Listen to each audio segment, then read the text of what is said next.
Hey guys, welcome back to Creators of the Lost Art. My name is Ron, and I've got a treat for you today. A couple of weeks ago, I released this video where I built a automatic waterer, and today I'm going to try to finish that project so that you can see it in action and then possibly build one that works for your own farm or animal situation. So the first thing I had to do was clean off my bench top, and if you've seen any of my other videos, this is the most of this bench top that I've seen since I built it. But the next thing I have to do is I have to take this wall down because I want to run my piping back behind it to where I can penetrate through into the back of the rabbit cages. They're right on the back side of this wall. So I got to take this down so that I can get that ran in there, and then I'll show you how to put all that together.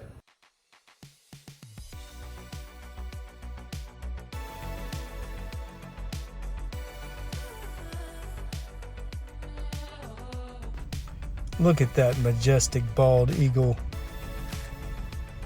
More like a dopey dodo.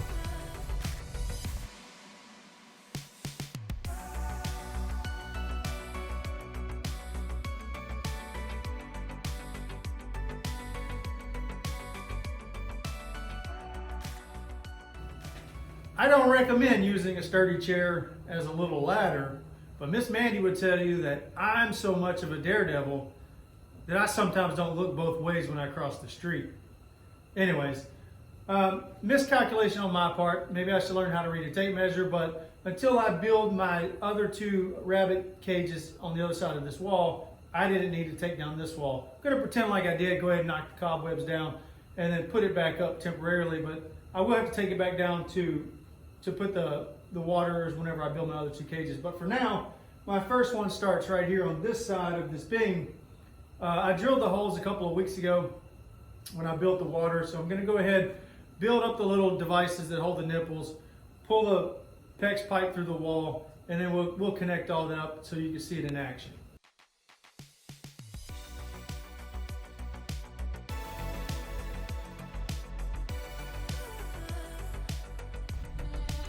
Did not find the bag of money I was looking for behind that wall, so I switched over and started looking for it behind this wall. This was just some scrap pieces that I had left over that I made this little office out of. But I was looking for that hole for the very last of the rabbit hutches. And there it is. I wish I would have found that bag of money because Lowe's only had these brass 1/2-inch male adapters for PEX. The patent office specifically says that the roll of toilet paper should come over the top, and I agree. But if you unroll it from the bottom, it keeps the Teflon tape tight as you wrap it on the threads of the male adapter.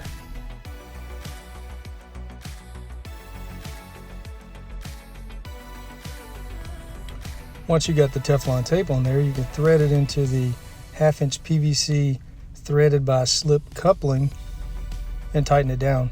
Doesn't need to be super tight because there's not going to be much pressure on it. Need it, need it, need it. This is a blue thread locker that I'm going to use on these rabbit nipples. I need it so that it makes it more fluid and gets it mixed up well. The vibration of the rabbits licking the nipples can sometimes cause them to unthread over time, so I have Fred Flintstone it, a little dabadooya of blue thread locker on there, and then tighten it down. They have a rubber O-ring seated down in them, so just hand tight was fine. Breaking out that mini Charmin roll again. We're going to put some Teflon on the threads for the brass nipples, and then once we get enough on there, we'll thread them into the 1/2-inch slip by 1/8-inch threaded tees.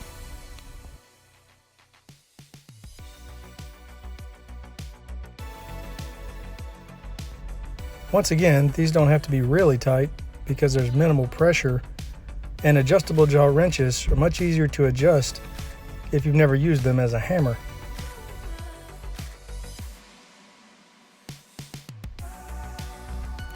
I believe in the importance of primer on PVC pipe, and this purple stuff is the best. But I can tell you from experience, if you accidentally knock this can over, it looks like Barney didn't make it to the Porta-John. And that's why I put down this piece of 1/4-inch dinosaur-proof plywood.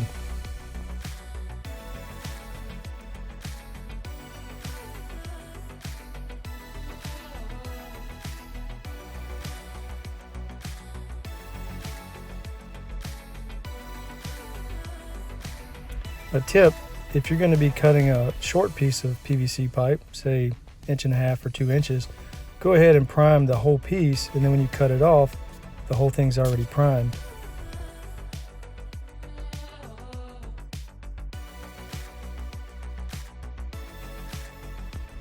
And there's that short piece that was already primed. Put some glue on it, glue in the T, and press and squeeze, and we're good to go.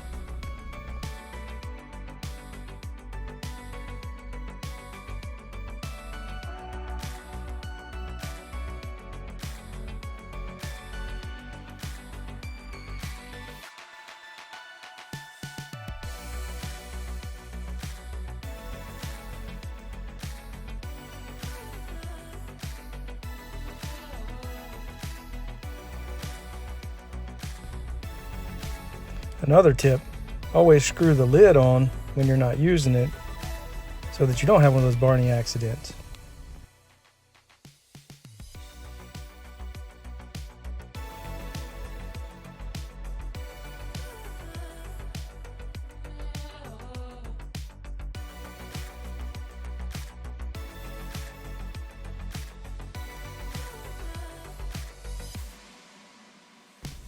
And then a little bit of cleanup just to make me feel better, and you should have 3 pieces that look like this.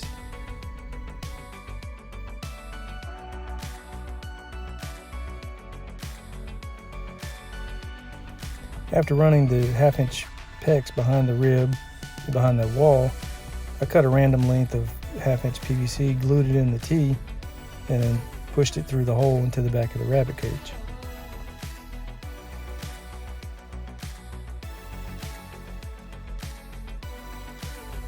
I crimped on the PEX connector, then moved to the other side of the wall and used my best tape measure, my eyeball, to cut the 1/2-inch PVC off in order to put the T on there.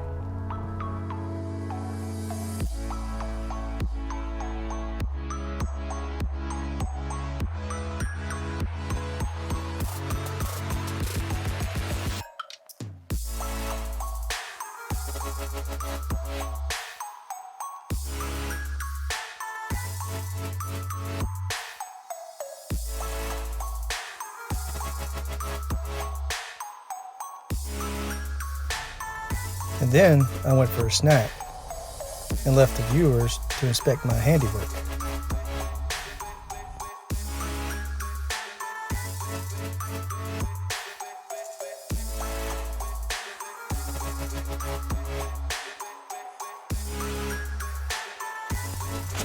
It's so cold outside that it's snowing in my shop.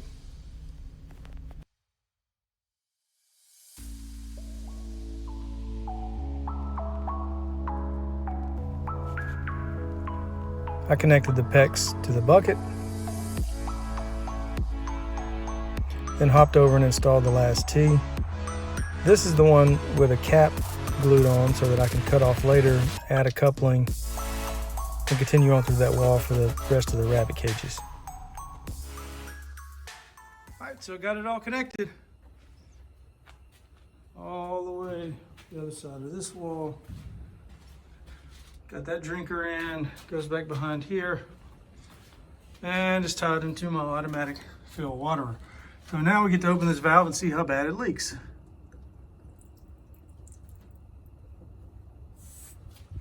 Yep.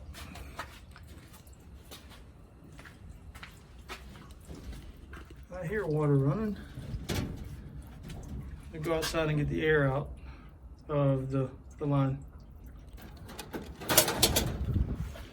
Hey, that's babies. That's just the height for them to drink out of. I hear the air coming out.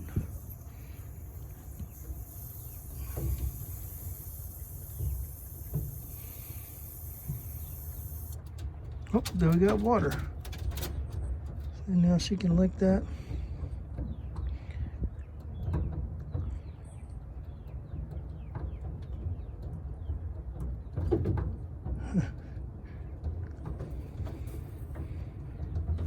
All right, so I'm gonna go back in and check for leaks. And then hope that they use it. I'm sure that it's gonna taste bad for,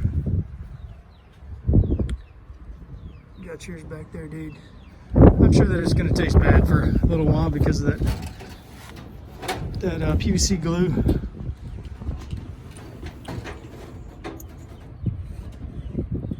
Got water to that one. All right.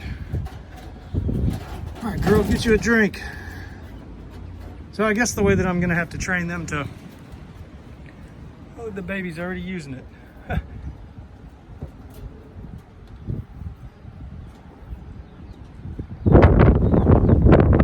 I have to keep that one, it's kind of smart. So maybe these won't freeze if it leaks. And this right here, I'll be able to cut off and glue a coupling on it and continue that way once I get my other boxes built.